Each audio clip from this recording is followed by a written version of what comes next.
ओम नमः शिवाय। प्यारे भक्तों, आज आप सुनेंगे सोमवार भोलेनाथ की व्रत कथा। सोमवार का व्रत करने और कथा सुनने से भक्तों की सभी मनोकामनाएं भोलेनाथ अवश्य पूर्ण करते हैं। इसलिए कथा को बड़े ही श्रद्धा और प्रसन्न मन से पूरा अवश्य सुनेगा और इस कथा को शिव भक्तों के पास शेयर अवश्य कीजिएगा। प्रेम से बोलिए हर हर महादेव। माता पार्वती की जय। कथा श्री अमरनाथ की अमर कथा।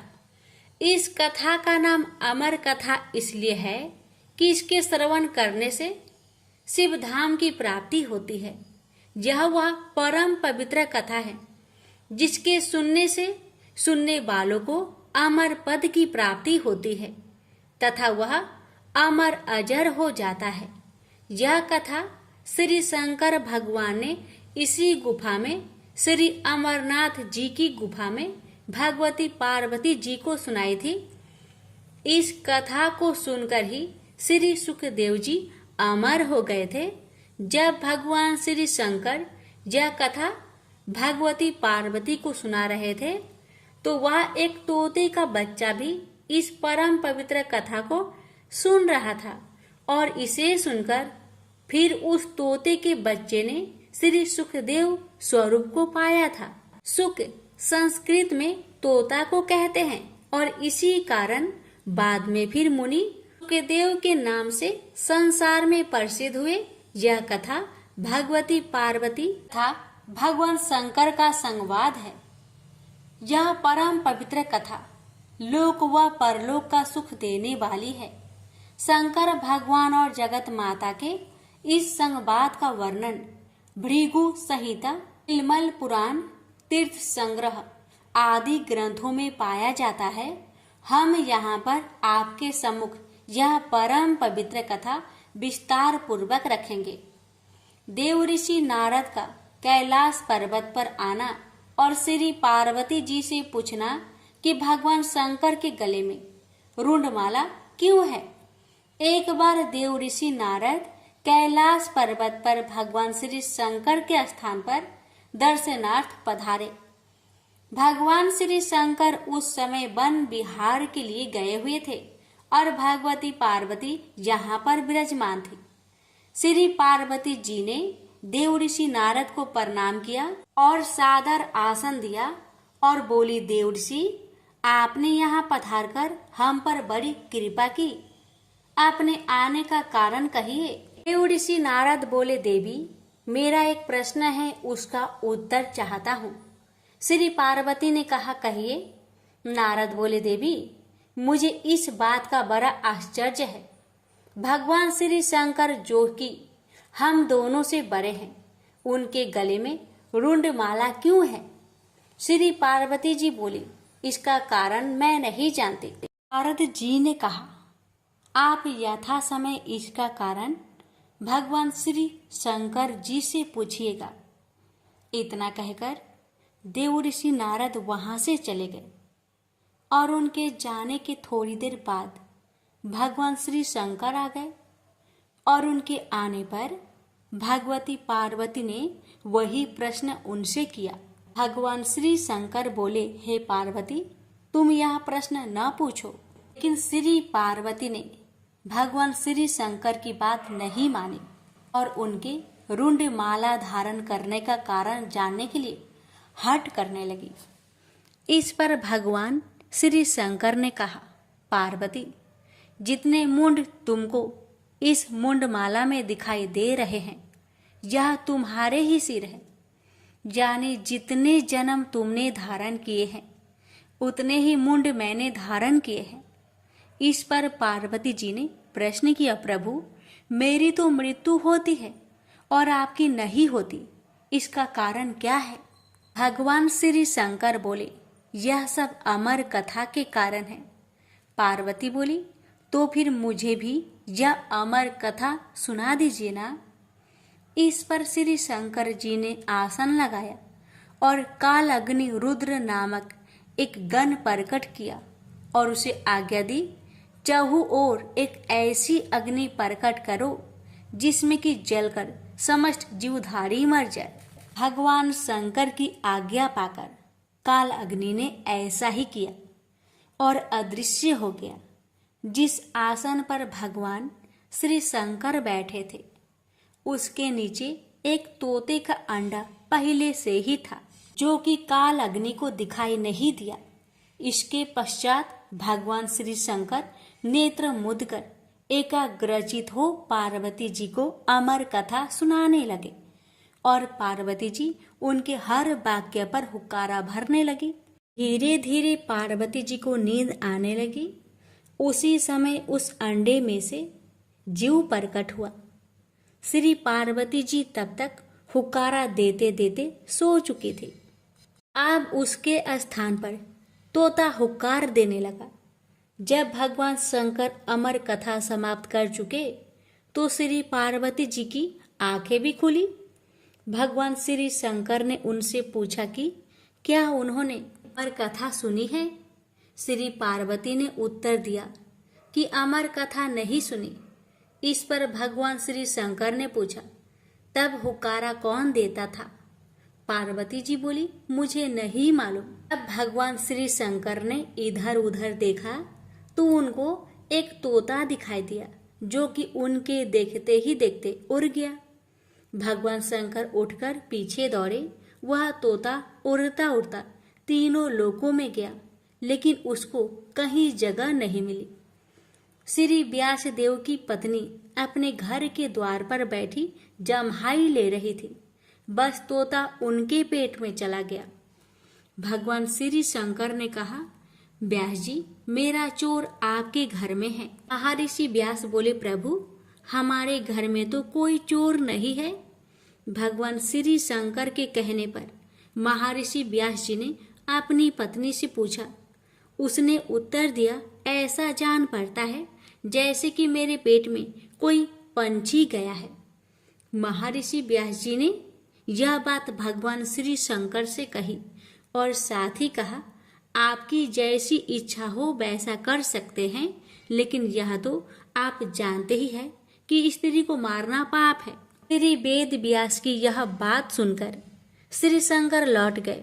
वह तोता कई वर्षों तक ऋषि पत्नी के पेट में रहा, लेकिन जब ऋषि पत्नी के पेट का कष्ट अधिक बढ़ता गया तो श्री वेद व्यास जी ब्रह्मा जी और उसके पश्चात श्री विष्णु जी के पास गए। फिर तीनों मिलकर भगवान श्री शंकर के पास गए।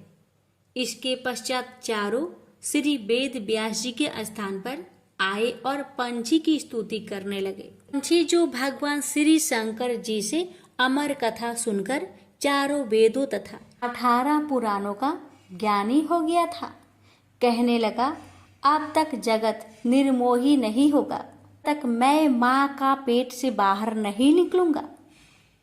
इस पर भगवान विष्णु ने अपनी माया से जगत को निर्मोही कर दिया। इस पर वह तोता बालक रूप होकर माँ के पेट से बाहर आ गया और उसका नाम सुखदेव हुआ।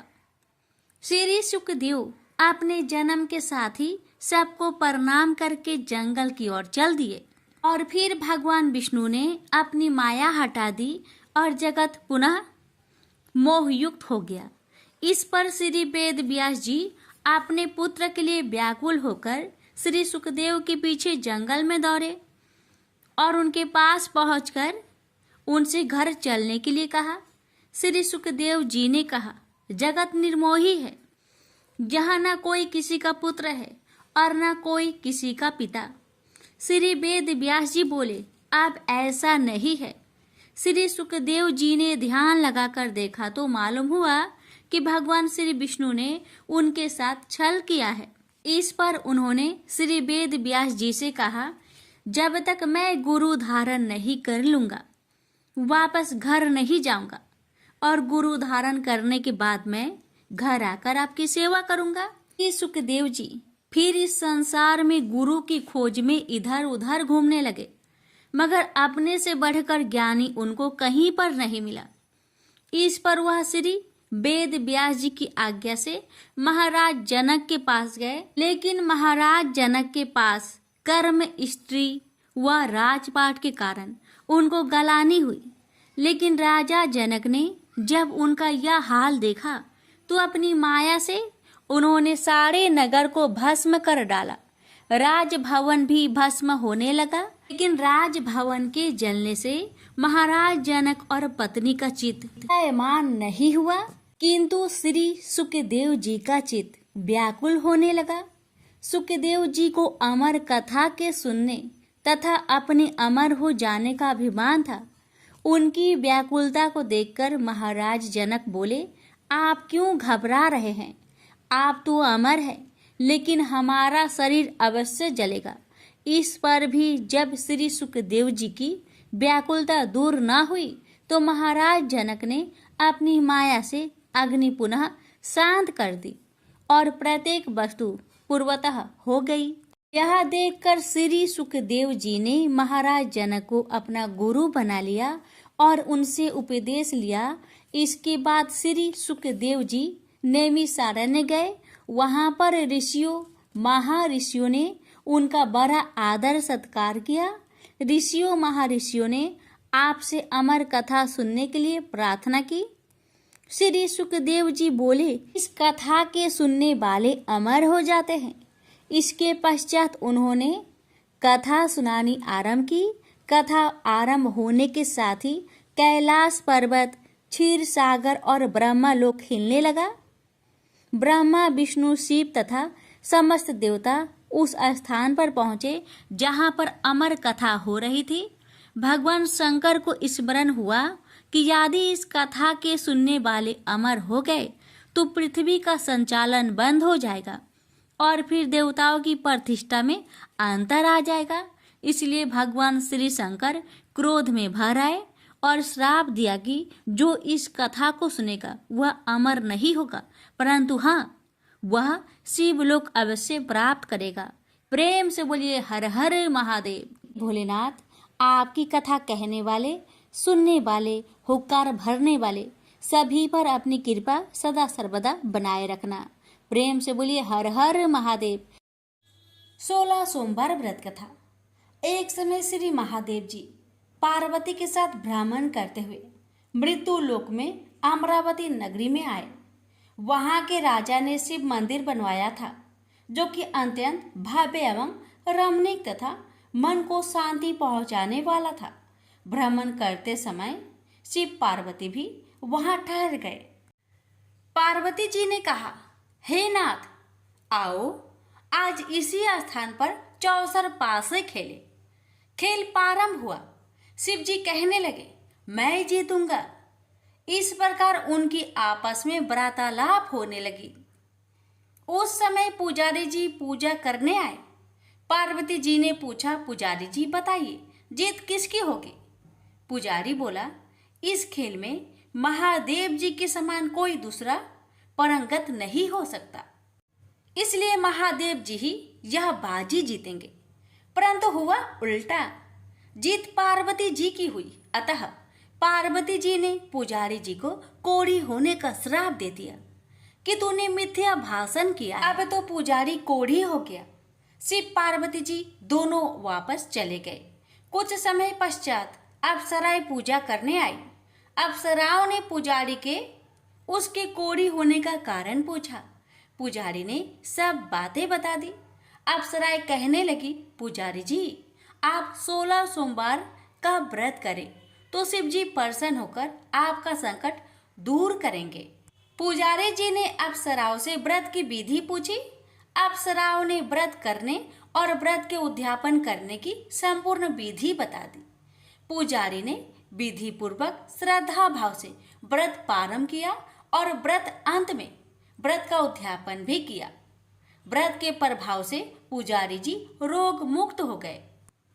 कुछ दिनों के बाद शंकर भगवान पार्वती जी पुनः उस मंदिर में आए तो पुजारी जी को रोग मुक्त देखकर पार्वती जी ने पूछा, मेरे दिए हुए श्राप से मुक्ति पाने का तुमने कौन सा उपाय किया?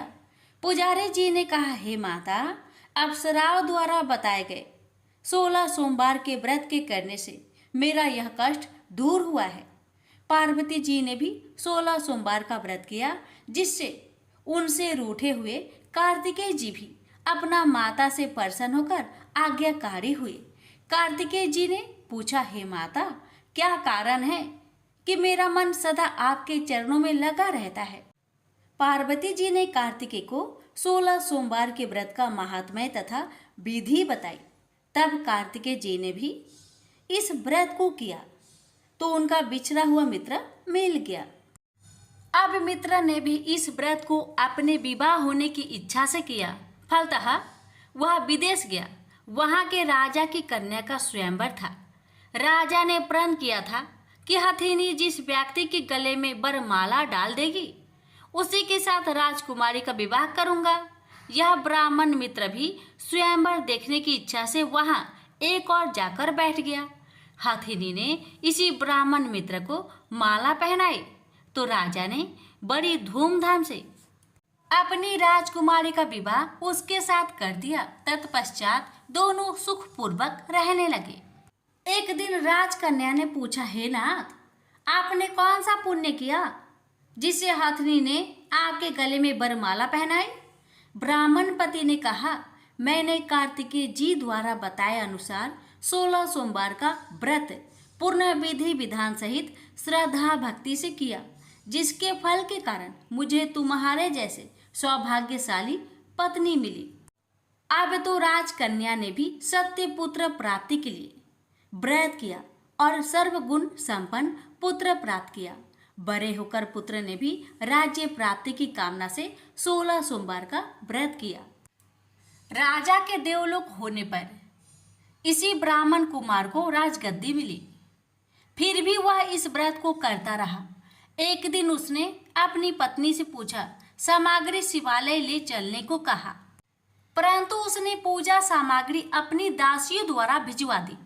जब राजा ने पूजन समाप्त किया तो आकाशवाणी हुई कि हे राजा, तुम इस पत्नी को त्याग दो, नहीं तो राजपाट से हाथ धोना पड़ेगा।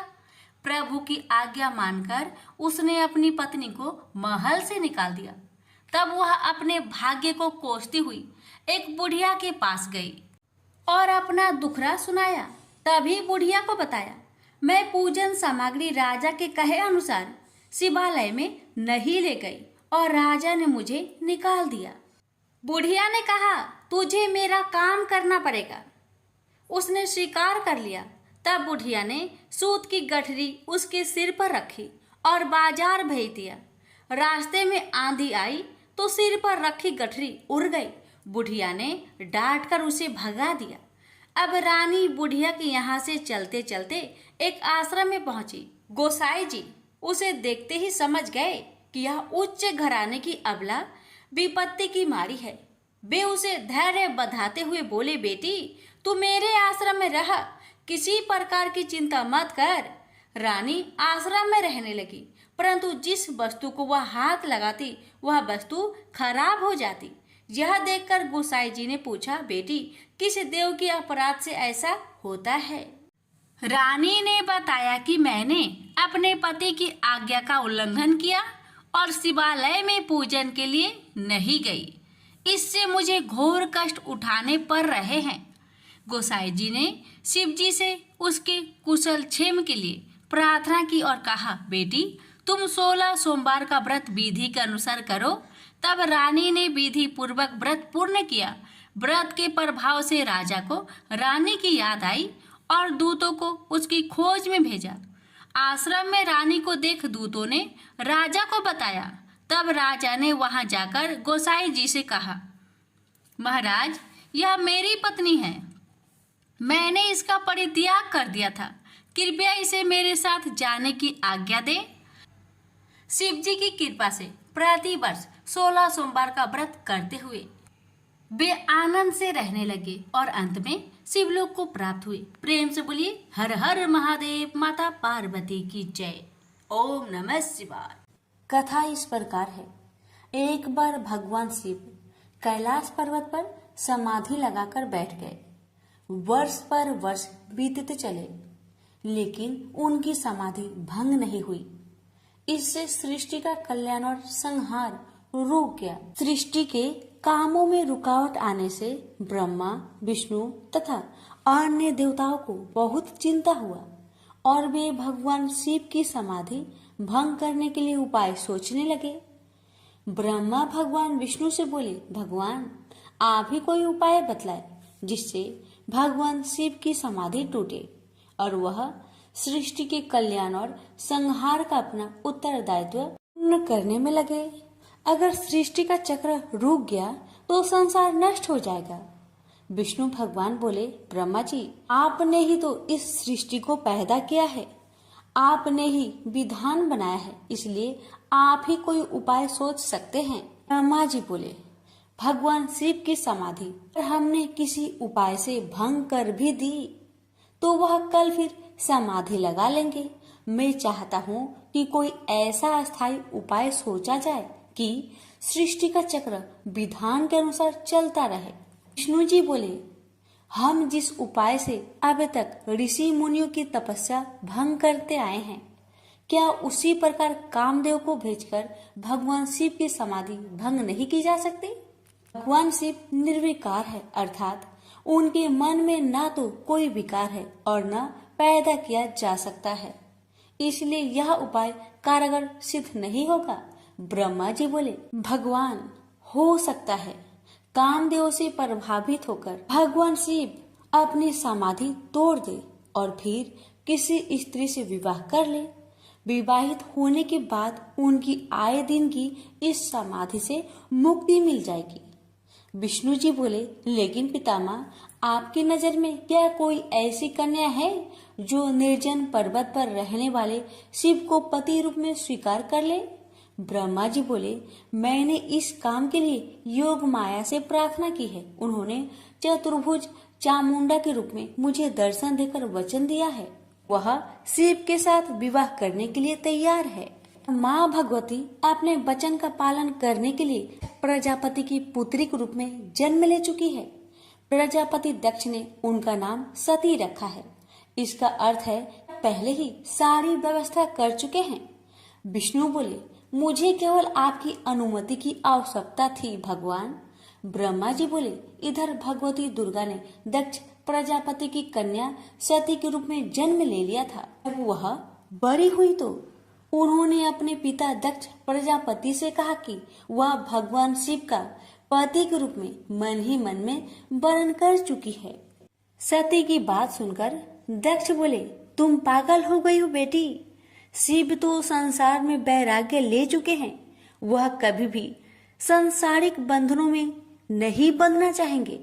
सती बोली, आप चिंता मत कीजिए पिताजी, मैं अपनी तपस्या द्वारा उन्हें विवाह करने के लिए तैयार कर लूंगी।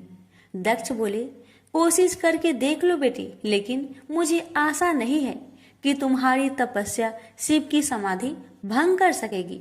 सती ने माता पिता से आज्ञा लेकर घर में ही भगवान शिव की आराधना करनी आरंभ कर दी। सती की तपस्या के प्रभाव से भगवान शिव की समाधि टूट गई।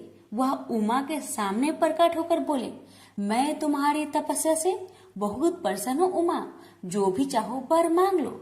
उमा बोली, भगवान यदि आप मेरी तपस्या से प्रसन्न हैं तो मुझे पत्नी के रूप में स्वीकार कर लीजिए। भगवान शिव तथास्तु कह के वहाँ से अंतर्ध्यान हो गए। स्त्री की इच्छा अनुसार प्रजापति दक्ष ने उमा का विवाह शिव के साथ कर दिया। शिव उमा को लेकर कैलाश पर्वत पर आ गए। एक बार ब्रह्मा जी के दरबार में सब देवता बैठे थे। दक्ष प्रजापति भी वहाँ आए।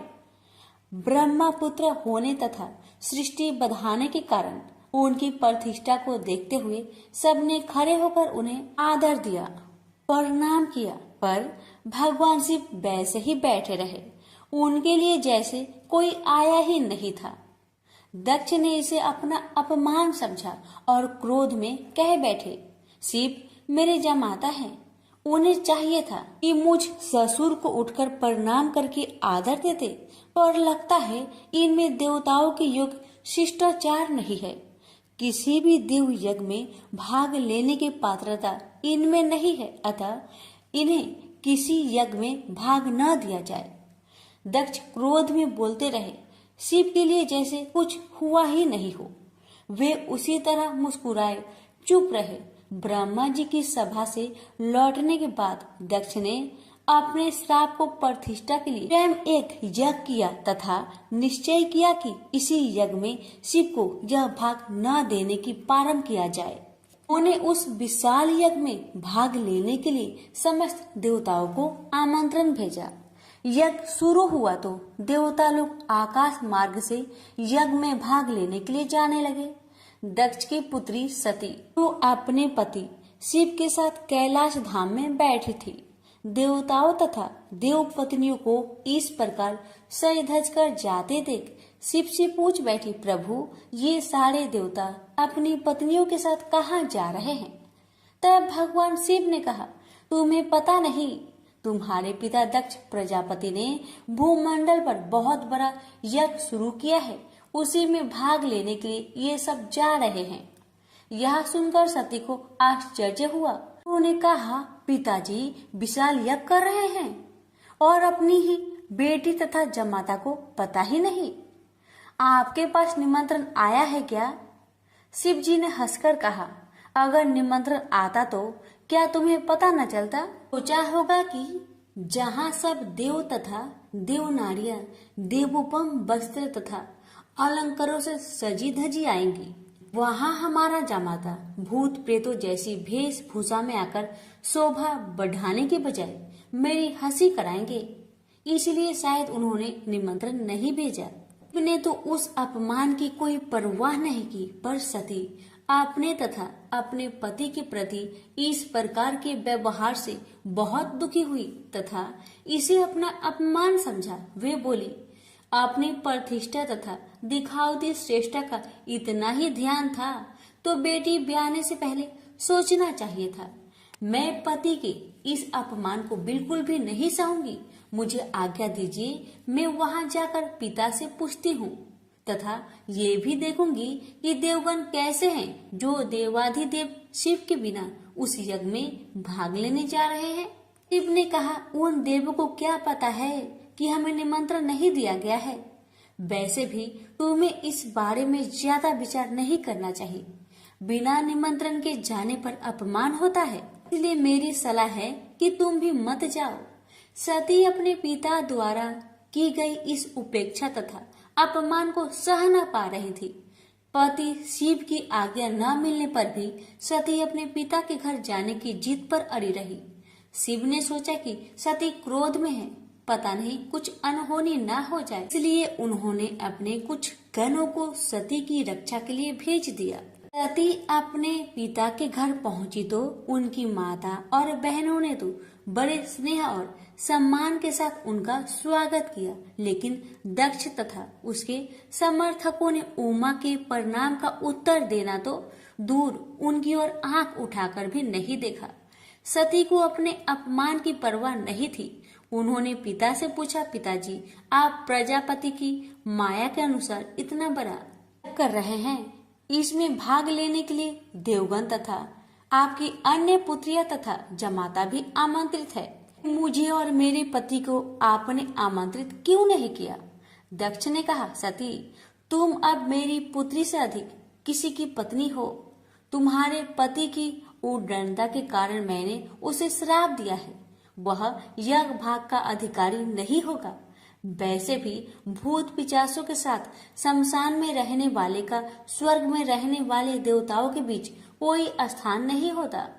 सती ने कहा, वे आपके जमाता है, आपने उनकी पाद पूजा की है, वे देवों के देव महादेव हैं। यदि उन्हें ही यज्ञ भाग से वंचित किया गया तो वह यज्ञ उनके बिना सफल नहीं होगा। मैं स्वयं इसकी हव्य बनूंगी। न कहकर सती यज्ञ कुंड में कूद पड़ी। सती को यज्ञ कुंड में कूदते देख वहाँ हाहाकार मच गया। लोग उठ उठकर भागने लगे। यज्ञ की सामग्री लोगों के पैरों से कुचलकर इधर उधर जा गिरी। सती को इस प्रकार सती होते देख शिव के गण यज्ञ में आए ऋषि मुनियों और दक्ष के सैनिकों पर टूट पड़े। देख महर्षि भृगु वेद मंत्रों से अग्नि में आहुतियां देने लगे। महाशक्तिशाली अनगिनत दैत्य पैदा हो गए और शिव के गणों का संहार करने लगे। तभी आकाशवाणी हुई, मूर्ख दक्ष, तूने जिसको अपनी पुत्री समझकर अपमान किया है, अनादि शक्ति जगत की सृष्टा रक्षिका और कल्पात में संहार करने वाली है, वही योग माया माँ भगवती है। तूने उनका अनादर करके अपने विनाश के द्वार खोल लिए हैं।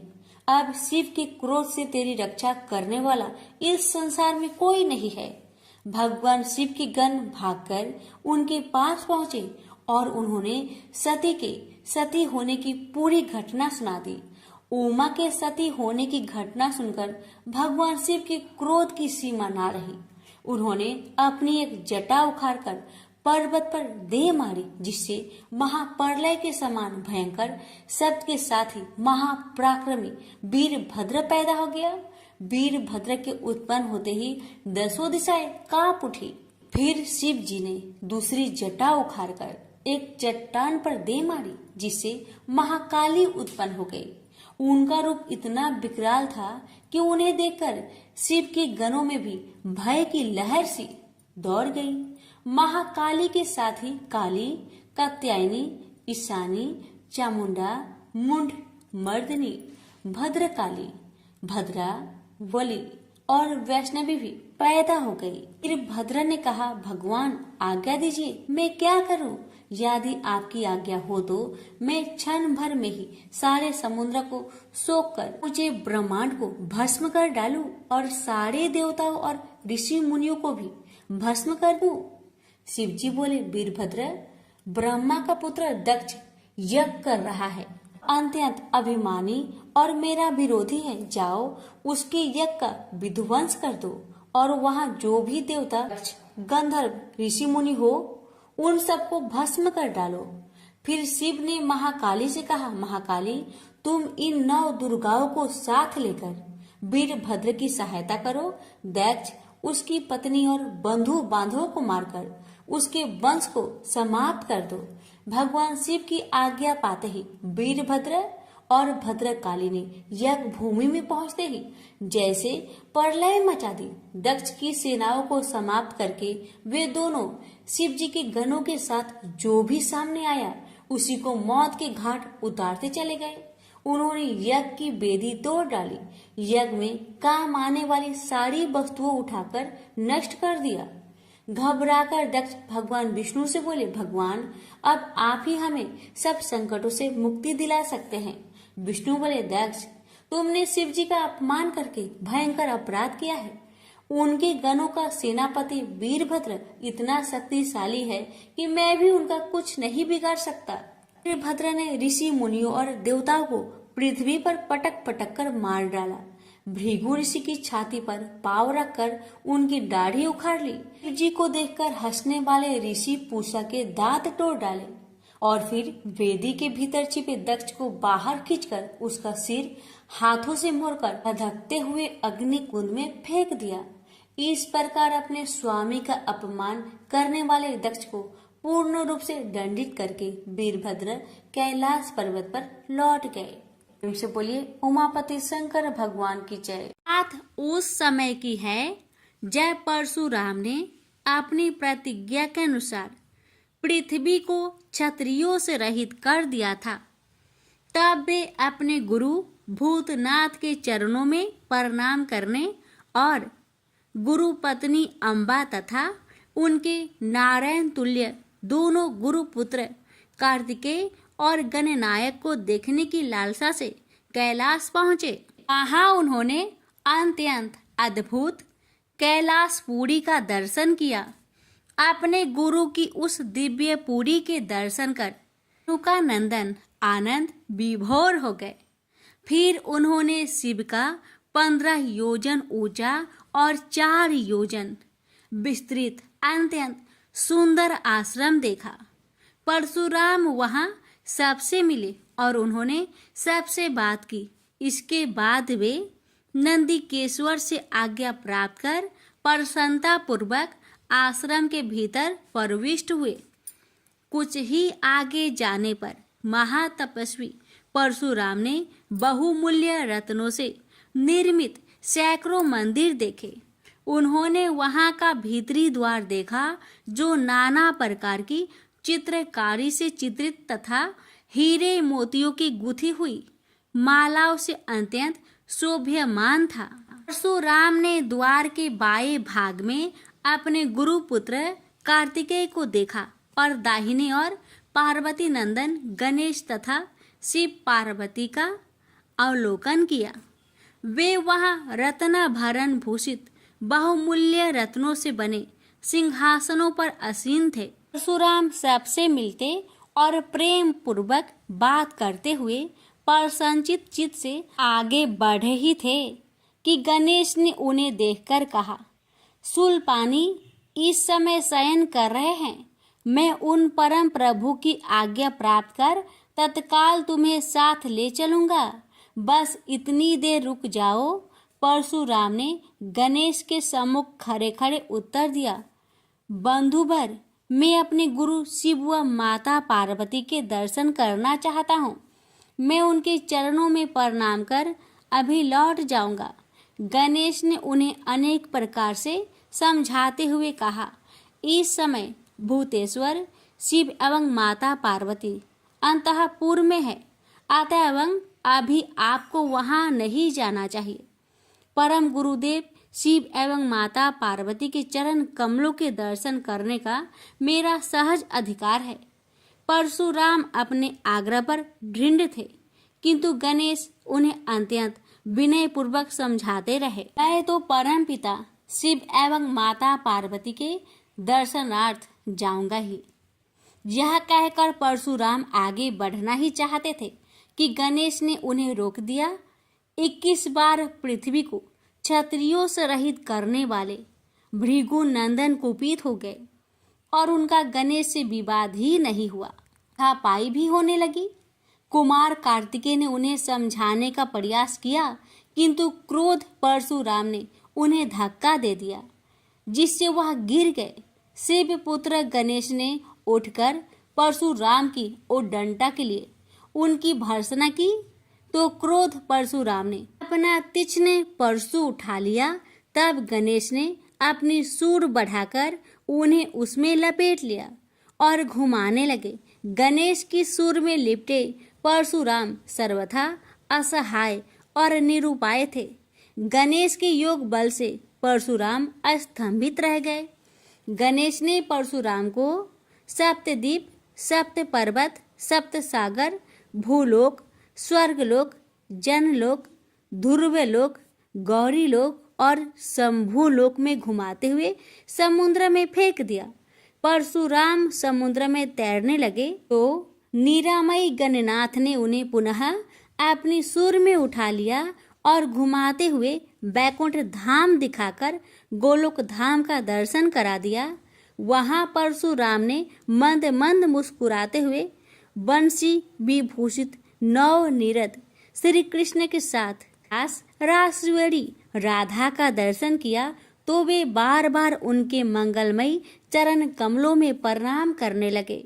कुछ देर बाद परशुराम सचेत होकर पृथ्वी पर गिर पड़े। समय उनका प्रतिवादी मुख स्तंभ गणेश जी द्वारा किया हुआ स्तंभन भी दूर हो गया। तब उन्होंने अपने अभीष्ट देवता श्री कृष्ण के जगत गुरु शिव द्वारा प्रदत्त परम दुर्लभ स्रोत एवं कवच का स्मरण किया और संपूर्ण शक्ति से सूर्य की प्रभा के तुल्य तीक्ष्णतम अपने परशु से गौरी नंदन पर प्रहार कर दिया। गणेश ने अपने परम पूज्य पिता के अमोघ अस्त्र का सम्मान करने के लिए उसे अपने बाएं दांत से पकड़ लिया। शिव शक्ति के प्रभाव से वह तेजस्वी परशु गणेश के बाएं दांत को समूल काट कर पुनः रेणु का पुत्र परशुराम के हाथ में लौट आया। गणेश का दांत टूटते ही भयानक गर्जना हुई और रक्त का फवारा फूट पड़ा। मुंह से निकलकर रक्त से सना दांत भूतल पर गिर पड़ा। उस समय धरित्री कांप उठी। यह दृश्य कार्तिकेय, क्षेत्रपाल आदि पार्षद तथा शून्य में देवगण अत्यंत भयभीत होकर हाय हाय करने लगे। कैलाशवासी डर से मूर्छित हो गए। निंद्रापति सुधत्मा शिव की निंद्रा भंग हुई। बेटा यह क्या हुआ? दौड़ी हुई पार्वती आई तो उन्होंने अपने पुत्र गणेश के टूटे दांत तथा रक्त से सने हुए मुंह को देखा और देखा कि उनके हृदय खंड गणेश क्रोध शून्य परम शांत लज्जा से सिर झुकाए खड़े हैं।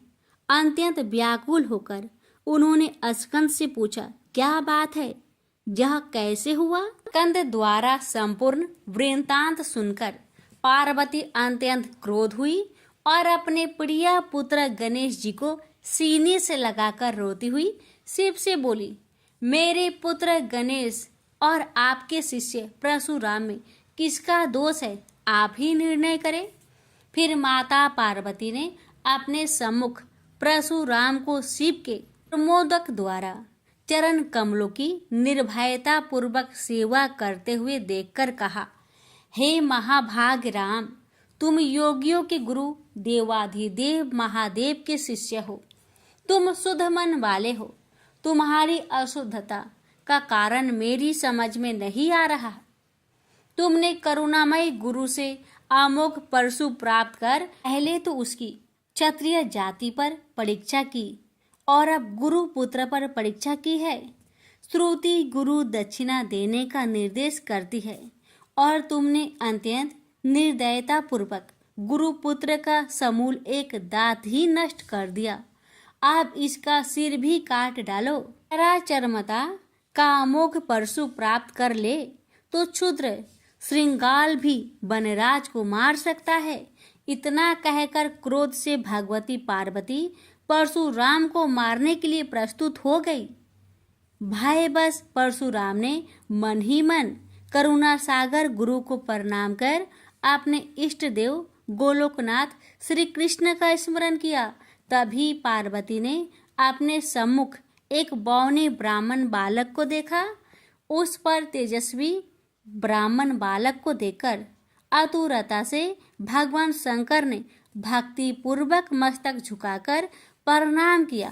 उसके बाद माता पार्वती ने भी उसे प्रणाम किया। परम तेजस्वी ब्राह्मण बालक ने शिव एवं पार्वती को शुभ आशीर्वाद प्रदान किया। यह दृश्य देखकर कैलाशवासी बालक बालिकाएं भयभीत एवं चकित हो गए। फिर भगवान शंकर ने उनका पूजन किया। वे वामन भगवान रत्न सिंहासन पर विराजमान थे।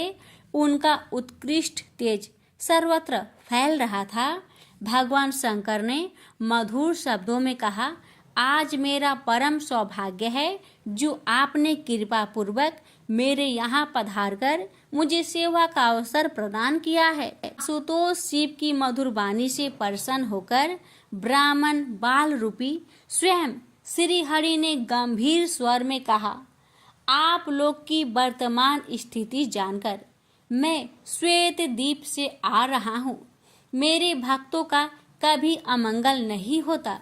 मेरा सहस्त्रसार उनके रक्षार्थ प्रतिक्षण प्रस्तुत रहता है, किंतु गुरु के रुष्ट होने पर मैं विवश हो जाता हूँ। गुरु की अवहेलना बलवती होती है।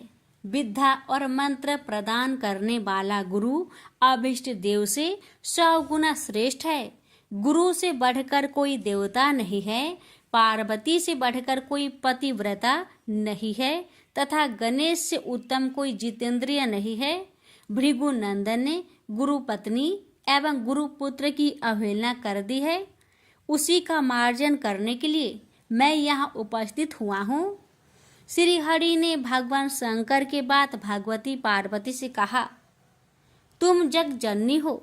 तुम्हारे लिए गणेश, कार्तिकेय और परशुराम भी पुत्र तुल्य है। इन परशुराम ने स्नेह के प्रति शिव और तुम्हारे मन में भेद नहीं है। आता एवं जो उचित समझो करो। देव बड़ा प्रबल होता है। बालकों का यह विवाद तो देव दोष से ही घटित हुआ है। तुम्हारे इस प्रिय पुत्र का एक दंत नाम वेदों में प्रसिद्ध है। फिर श्री हरि ने परशुराम से कहा, राम, तुमने क्रोधवश शिवा पुत्र गणेश का दांत तोड़कर अनुचित किया है। इस कारण तुम निश्चय ही अपराधी हो। ये सर्वशक्ति स्वरूपा पार्वती प्रकृति से परे और निर्गुण है। श्री कृष्ण भी इन्हीं की शक्ति से शक्तिशाली हुए हैं। ये समस्त देवताओं की जननी है, तुम इनकी स्तुति कर इन्हें संतुष्ट करो। इतना कहकर श्री हरि बैकुंठ के लिए प्रस्थान कर गए। परशुराम ने भी स्नान कर शुद्ध वस्त्र धारण कर लिए। वह हाथ जोड़कर गुरुदेव के चरणों में प्रणाम कर सिर झुकाए जगजननी गौरी का स्तवन करने लगे। भक्तवर परशुराम के संपूर्ण अंग पुलकित थे और उनके नेत्र से अश्रु प्रवाहित हो रहे थे। इस प्रकार करुण प्रार्थना करते हुए अंत में परशुराम ने कहा, जगजननी रक्षा करो, मेरे अपराध को क्षमा कर दो। भला कहीं बच्चे के अपराध करने से माता कुपित होती है। यह कहकर परशुराम ने माता पार्वती के चरणों में प्रणाम कर अत्यंत दुखी होकर रोने लगे। परशुराम की करुण प्रार्थना से करुणामयी पार्वती का हृदय द्रवित हो गया। उन्होंने प्रीति पूर्वक परशुराम को अभय दान देते हुए कहा, बेटा अब शांत हो जाओ। आशुतोष के अनुग्रह से तुम्हारी सर्वत्र विजय हो। सर्वतरात्मा श्री हरि तुम पर सदा प्रसन्न रहे। गुरुदेव शिव में तुम्हारी भक्ति सुदृढ़ रहे। तुम अमर हो जाओ। इसी प्रकार दयामयी पार्वती ने परशुराम को आशीर्वाद दिया और वे अपने अंतपुर में चली गई। उस समय वहां श्री भगवान के मंगल नाम का उच्च घोष होने लगा।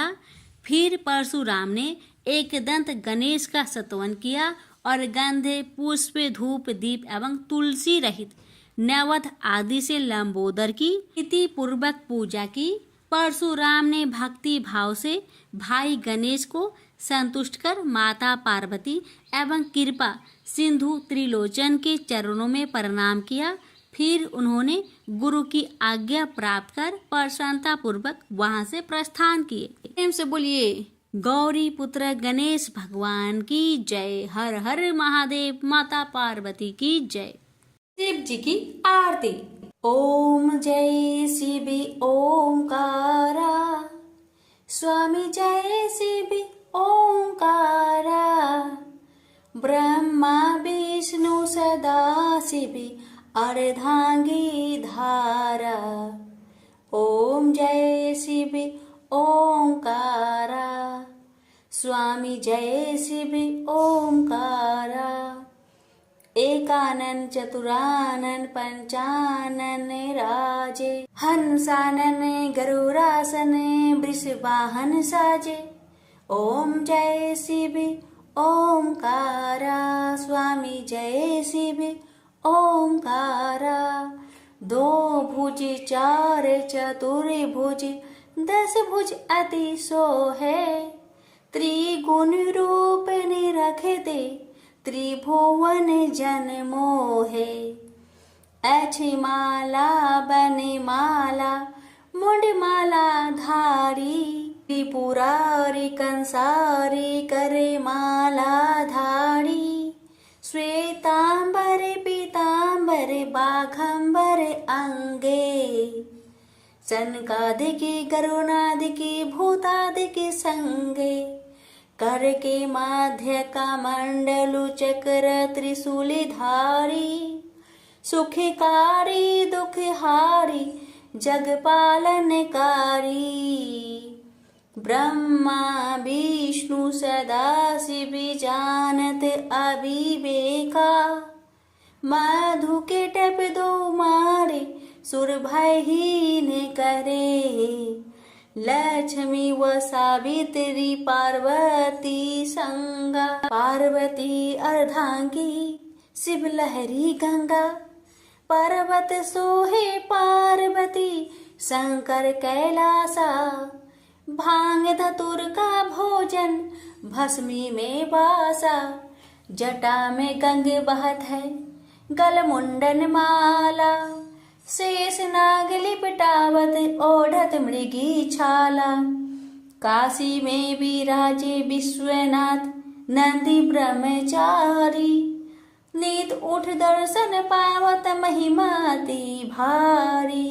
त्रिगुण स्वामी जी की आरती जो कोई नरे गावे, कहते शिवानंद स्वामी मनोवांछित फल पावे।